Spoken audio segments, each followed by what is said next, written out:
കൊല്ലം കല്ലുവാതുക്കലിൽ ഭാര്യാമാതാവിനെ തലക്കടിച്ച് കൊലപ്പെടുത്താൻ ശ്രമം. ഗൃഹനാഥനായ മണിയപ്പൻ കഴുത്തറുത്ത് ജീവനൊടുക്കാൻ ശ്രമിച്ചു. പരിക്കേറ്റ രത്നമ്മയും മണിയപ്പനും ഗുരുതരാവസ്ഥയിൽ. കുടുംബ പ്രശ്നങ്ങളാണ് സംഭവത്തിന് പിന്നിലെന്ന് പോലീസ് അറിയിച്ചു. എസ് വിനീഷ് ചേരുന്നു. വിനീഷ്, ആക്രമണത്തിന് ഇരയായ സ്ത്രീയുടെ നില ഏത് തരത്തിലാണ്? വിവരങ്ങൾ എന്താണ്? പോലീസ് എന്താണ് പറയുന്നത്? അപർണ, അന്ന് രാവിലെയായിരുന്നു ഇത്തരത്തിലുള്ള ഒരു സംഭവം ഉണ്ടായത്. പാരിപ്പള്ളി മീനമ്പലത്തിന് സമീപത്ത് ആയിട്ടാണ് ഭാര്യ മാതാവിനെ തലക്കടിച്ച് പരിക്കേൽപ്പിച്ച ശേഷം മരുമകൻ വീടിന് തീവയ്ക്കുകയും അതുപോലെ തന്നെ ആത്മഹത്യക്ക് ശ്രമിക്കുകയും ചെയ്തു എന്നുള്ളൊരു വാർത്തയാണ് ഇപ്പോൾ പങ്കുവെക്കുന്നത്. പാചകവാതക സിലിണ്ടർ തുറന്നു വിട്ടതിന് ശേഷമാണ് ഇയാൾ വീടിന് തീവച്ചതെന്നാണ് പറയപ്പെടുന്നത്. അതുപോലെ തന്നെ കഴുത്തും കൈയും കൈയുടെയും ഞരമ്പ് മുറിച്ച് ആത്മഹത്യക്ക് ഉള്ള ശ്രമമായിരുന്നു ഇയാൾ നടത്തിയതെന്ന് പറയുന്നുണ്ട്. വീടിനുള്ളിലെ ബാത്റൂമിലാണ് ഇയാളെ കണ്ടെത്തിയത്. ഈ ഭാര്യമാതാവിന്റെ തലയ്ക്ക് അടിച്ച് പരിക്കേൽപ്പിച്ച ശേഷം വീടിന് വെളിയിലേക്ക് തള്ളിയിടുകയും വീട് കതകടച്ചതിനു ശേഷമാണ് ഇത്തരം സംഭവം ഉണ്ടായത്. ഭാര്യമാതാവിന്റെ ഉറക്കെയുള്ള നിലവിളി കേട്ടാണ് നാട്ടുകാർ ഓടിയെത്തുന്നത്. അങ്ങനെയാണ് ഫയർഫോഴ്സിന് വിവരം അറിയിക്കുന്നത്.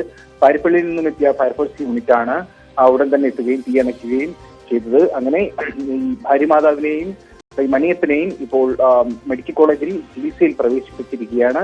പാരിപ്പള്ളി പോലീസ് കേസെടുത്ത് അന്വേഷണം ആരംഭിച്ചിട്ടുണ്ട്. അപർണ. റൈറ്റ്, വിനീഷ് വിവരങ്ങൾ.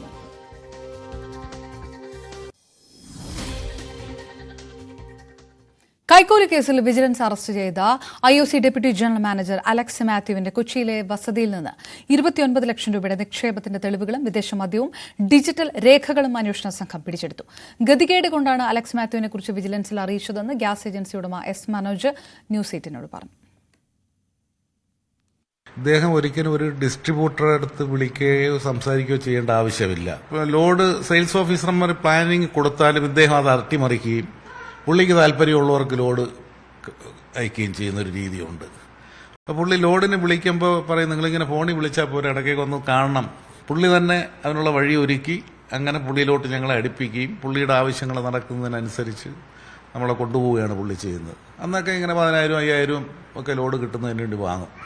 കഴിഞ്ഞ ദിവസം പുലർച്ചെ ഫോണിൽ വിളിച്ച് ധിക്കാരത്തോടെ നടത്തിയ പ്രതികരണമാണ് പരാതി നൽകാൻ തന്നെ പ്രേരിപ്പിച്ചതെന്ന് മനോജ്. പുള്ളി എന്റെ ഏജൻസിയിൽ നിന്ന് കസ്റ്റമറെ ട്രാൻസ്ഫർ ചെയ്യാൻ 10,000 കസ്റ്റമറെ മാറ്റും, 2 ഏജൻസിക്കായിട്ട് കൊടുക്കും എന്ന് പറഞ്ഞു എന്നെ പുള്ളിയുടെ വീട്ടിൽ വിളിപ്പിച്ചു.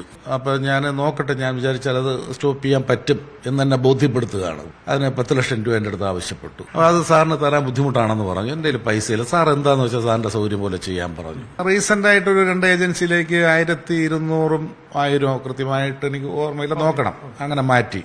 എസ് മനോജിൽ നിന്ന് കൈക്കൂലി വാങ്ങുന്നതിനിടയിൽ Indian oil corporation deputy general manager Alex മാത്യുവിനെ ഇന്നലെയാണ് വിജിലൻസ് കുടുക്കിയത്. ഇതിന് പിന്നാലെയാണ് കൊച്ചിയിലെ ഇയാളുടെ വീട്ടിലും ഓഫീസിലും പരിശോധന നടന്നത്. സാമ്പത്തിക ഇടപാടുകളുടെ നിരവധി രേഖകൾ ഇവിടെ നിന്ന് വിജിലൻസ് സംഘം പിടിച്ചെടുത്തു. 29 ലക്ഷം രൂപയുടെ നിക്ഷേപത്തിന് പുറമെ 6 കുപ്പി വിദേശ മദ്യം, ഹാർഡ് ഡിസ്ക്, പണമിടപാടിന്റെ മറ്റ് ഡിജിറ്റൽ രേഖകൾ തുടങ്ങിയവ പിടിച്ചെടുത്തവയിൽ ഉൾപ്പെടുന്നു. Alex Mathew IOC assistant manager ആയതു മുതൽ കൈക്കൂലി വാങ്ങിയിരുന്നതായാണ് സൂചന. അതേസമയം അലക്സ് മാത്യുവിന് മുൻപും കൈക്കൂലി നൽകിയിട്ടുണ്ടെന്നും ഏജൻസിയിൽ നിന്ന് ഉപഭോക്താക്കളെ മാറ്റുമെന്ന് ഭീഷണിപ്പെടുത്തിയാണ് ഡിസ്ട്രിബ്യൂട്ടർമാരിൽ നിന്ന് ഇയാൾ പണം കൈപ്പറ്റിയിരുന്നതെന്നും എസ് മനോജ് ന്യൂസ് 8 പറഞ്ഞു. പുലർച്ചെ 3 മണിയോടെയാണ് കവടിയാറിലെ പണ്ഡിറ്റ് നഗറിലുള്ള വീട്ടിലെ നടപടികൾ പൂർത്തിയാക്കി അലക്സ് മാത്യുവുമായി വിജിലൻസ് സംഘം മടങ്ങിയത്.